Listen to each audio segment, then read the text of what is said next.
Hey, Adam Savage here, talking to you from my cave. This is my shop in San Francisco in the Mission District, and this is where I come to build all the things that I build, all the things that I can't stop thinking about. And today I'm going to do a one-day build in support of a magnificent object that I have recently acquired. I love the Lord of the Rings movies. I love the work and the world building of Weta Workshop, helmed by my friend Richard Taylor. And the folks at Weta made all the weaponry and armor for the Lord of the Rings film, and including the swords. Peter Lyon, a sword master, has taught me sword grinding over several days that I've. It's one of my all-time favorite tools, a Japanese saw. This one has been. I'm going to start working on the steel fixings that go on the side of this scabbard. Speaking of metal, I think it's worth kinds of movie swords are made out of, like, good and heavy, weighs nothing, and what I've made here is the protective finial that sits out bottom of the scabbard.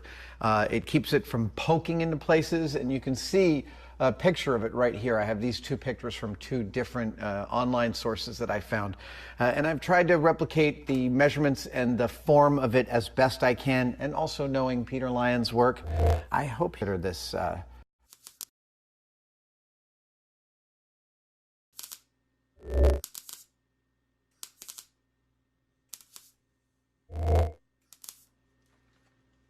Of mild steel and to the bottom. I am really pleased with how this looks. And then the next stage is to start to bend this around the scabbard. But in order to bend this around the scabbard, I need a scabbard. So the acid-free archival PVA glue has set underneath.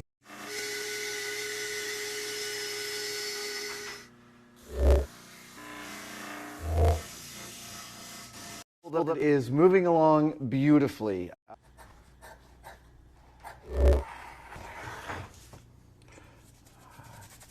Much of the time for non-porous.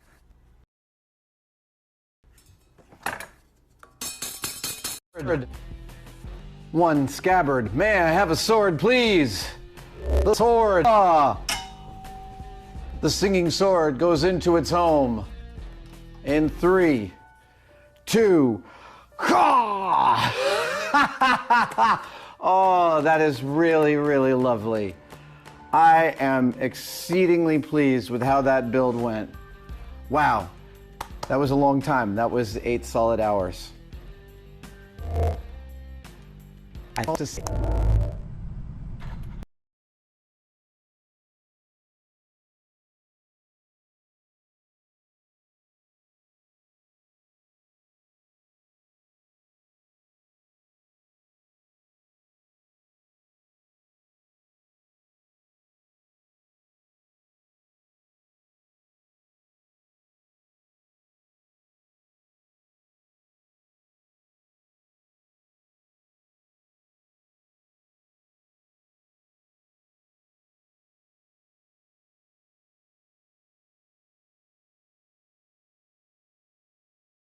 We often think of art sculptors in terms of the mediums that they work in, whether it's clay, wood, or metal.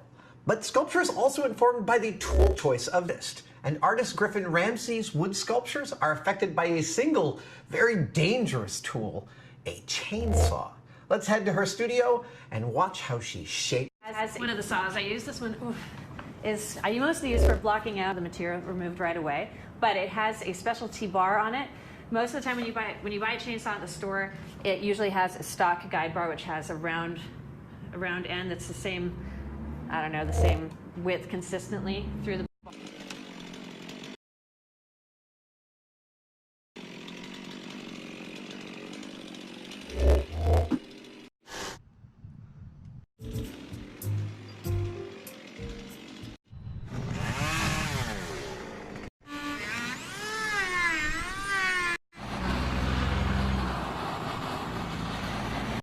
Hitting some of these lines and crevices, areas that the fire couldn't reach. Okay, it's ready. Thank you for joining the sculpting process. If you want to see some more pictures of this, you can follow me on Instagram at Griffin Ramsey. And yeah, I hope you enjoyed it.